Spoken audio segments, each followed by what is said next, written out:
ആലപ്പുഴയിൽ മെഡിക്കൽ കോളേജിൽ മൃതദേഹവുമായി പ്രതിഷേധം എന്ന ഒരു വാർത്ത വരുന്നുണ്ട്.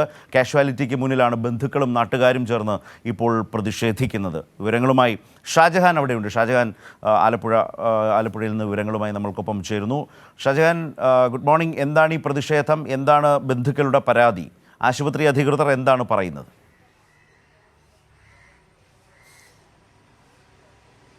ശരത്ത്, ഇന്ന് പുലർച്ചയോടുകൂടിയാണ് ഇത്തരമൊരു സംഭവം ആലപ്പുഴ മെഡിക്കൽ കോളേജ് ആശുപത്രിയുടെ മുൻവശമുണ്ടായത്.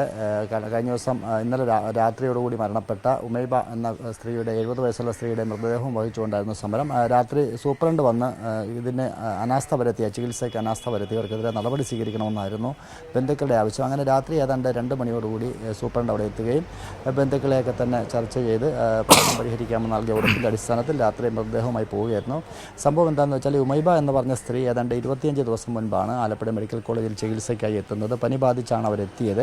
പക്ഷേ എത്തിയതിന് ശേഷം കാര്യമായിട്ടുള്ള ചികിത്സ ഏതാണ്ട് 10, 20, 22 ദിവസത്തോളം ആലപ്പുഴ മെഡിക്കൽ കോളേജിൽ കിടന്നു. പെട്ടെന്ന് അണുബാധ മൂർച്ഛിച്ചു. അതിനുശേഷം കോട്ടയം മെഡിക്കൽ കോളേജിലേക്ക് മാറ്റുകയായിരുന്നു. കോട്ടയം മെഡിക്കൽ കോളേജ് ചെന്നതിന് ശേഷം മിനിഞ്ഞാന്ന് രാത്രിയോടുകൂടി തന്നെ അവർ മരണപ്പെടുകയായിരുന്നു. അതിനുശേഷം മൃതദേഹവും കൊണ്ട് അവർ ആലപ്പുഴയ്ക്ക് വരികയായിരുന്നു. അങ്ങനെയുള്ളൊരു പ്രതിഷേധമാണ് കാണാൻ പറ്റും. ഇതിൻ്റെ അകത്ത് നമ്മൾ സൂപ്രണ്ടും അതോടൊപ്പം തന്നെ മറ്റുള്ളവരുമായി സംസാരിച്ചപ്പോൾ മനസ്സിലാക്കാൻ സാധിക്കുന്നത്, മെഡിക്കൽ ഓഫീസർ, ഒരു അമ്പിളി എന്നൊരു മെഡിക്കൽ ഓഫീസറാണ് ഈ ഡ്യൂട്ടി സമയത്തുണ്ടായിരുന്നത്. പക്ഷേ അവർ ഒരു തവണ പോലും ഈ പേഷ്യൻറ്റിനെ കണ്ടില്ല എന്നുള്ളൊരു പരാതിയാണ് ബന്ധുക്കൾ മുന്നോട്ട് വയ്ക്കുന്നത്. നമ്മളത് പരിശോധിച്ചപ്പോഴും അത് ശരിവെക്കുന്ന തരത്തിലുള്ളൊരു മറുപടിയാണ് നമുക്ക് പല കോണുകളിൽ നിന്ന് ലഭിച്ചത്. കാര്യം, ഇത്തരത്തിൽ പല സംഭവങ്ങൾ ഉണ്ടാകുമ്പോഴും സൂപ്രണ്ടോ അല്ലെങ്കിൽ HOD ഒന്നും അറിയുന്നില്ല എങ്കിൽ പോലും താഴെത്തട്ടിലുള്ള മെഡിക്കൽ ഓഫീസർമാരൊന്നും തന്നെ കാര്യമായിട്ടുള്ളൊരു പരിചരണം രോഗികൾക്ക് നൽകുന്നില്ല എന്നുള്ളൊരു പരാതിയാണ് പൊതുവെ ഈ മെഡിക്കൽ കോളേജ് ആശുപത്രിയിൽ നിന്ന് ഉയർന്നു വരുന്നത്. കഴിഞ്ഞ ദിവസവും ഇതുപോലെ പ്രസവത്തിനിടയിൽ ഒരു സ്ത്രീ മരിക്കുന്ന ഒരു സംഭവം ഉണ്ടായിട്ടുണ്ട്. ഇത് എന്തായാലും ആരോഗ്യ മേഖലയിലെ സർക്കാരിൻ്റെ മികച്ച പ്രവർത്തനങ്ങൾ നടത്തുമ്പോഴും ഇത്തരത്തിൽ ചില ഒറ്റപ്പെട്ട സംഭവങ്ങൾ ഡോക്ടറുടെ ഭാഗത്തു നിന്നുണ്ടാകുന്നതുകൊണ്ട് തന്നെ അത് പൊതുവെ ആരോഗ്യ മേഖലയ്ക്ക് തന്നെ വളരെ ദോഷകരമായി ബാധിക്കുന്ന ഒരു സ്ഥിതിയാണ്. ചില ഒറ്റപ്പെട്ട സംഭവങ്ങൾ ഇത്തരത്തിൽ സംഭവിക്കാറുണ്ട്. ഡോക്ടറുടെ ഭാഗത്തു നിന്നും കാര്യമായിട്ടുള്ളൊരു പരിചരണം ആ രോഗിക്ക് ലഭിച്ചില്ല. അതുകൊണ്ടാണ് അവരുടെ രോഗം മൂർച്ഛിച്ചത്. ഏതാണ്ട് 22 ദിവസം ആലപ്പുഴ മെഡിക്കൽ കോളേജിൽ കടന്നിട്ടും മെഡിക്കൽ ഓഫീസറായിട്ടുള്ള അമ്പിളി എന്ന ഡോക്ടർ അവരെ കാണുക പോലും ചെയ്തില്ല എന്നുള്ളതാണ് ബന്ധുക്കളുടെ പരാതി.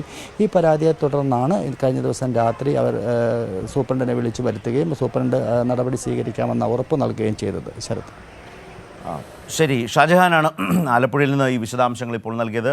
ബന്ധുക്കളുടെ ഒരു വൈകാരികമായിട്ടുള്ള ഒരു അവസ്ഥ സ്വാഭാവികമായി ഉണ്ടാകുന്നതാണ്. പക്ഷേ അതിൽ നിന്ന് ഉയരുന്ന പരാതികൾ മുമ്പ് ഷാജഹാൻ സൂചിപ്പിച്ചതുപോലെ ഒറ്റപ്പെട്ടതാണെങ്കിലും അത് ഓരോ ഘട്ടത്തിലും ആരോഗ്യവകുപ്പ് പരിശോധിച്ച് മുന്നോട്ട് പോകുന്ന സാഹചര്യമുണ്ട്. ഇതിലും ഇന്നലെ രാത്രി വൈകിയൊക്കെയാണ് ഇത്തരം പ്രശ്നങ്ങളും പ്രതിഷേധവും ഒക്കെ അവിടെ രൂപപ്പെട്ടത്. അപ്പോൾ ഇന്ന് ആരോഗ്യവകുപ്പ് അതേക്കുറിച്ച് എന്താണ് പറയുന്നത്, ഏതെങ്കിലും തരത്തിൽ അത് പരിശോധിക്കേണ്ടതായിട്ടുള്ള സാഹചര്യമുണ്ടോ, അന്വേഷണമുണ്ടോ എന്നതൊക്കെ ഇന്ന് അറിയാം. ഏതായാലും ആശുപത്രികളെ കേന്ദ്രീകരിച്ച് വരുന്ന ഇത്തരം സാഹചര്യങ്ങൾ അത് ഒഴിവാക്കേണ്ടതാണ്. അത് ഏത് നിലയ്ക്കായാലും, ഒറ്റപ്പെട്ടതായാൽ പോലും അത് ഒഴിവാകുന്നൊരു പൊതു അന്തരീക്ഷം, ഏറ്റവും മെച്ചപ്പെട്ടൊരു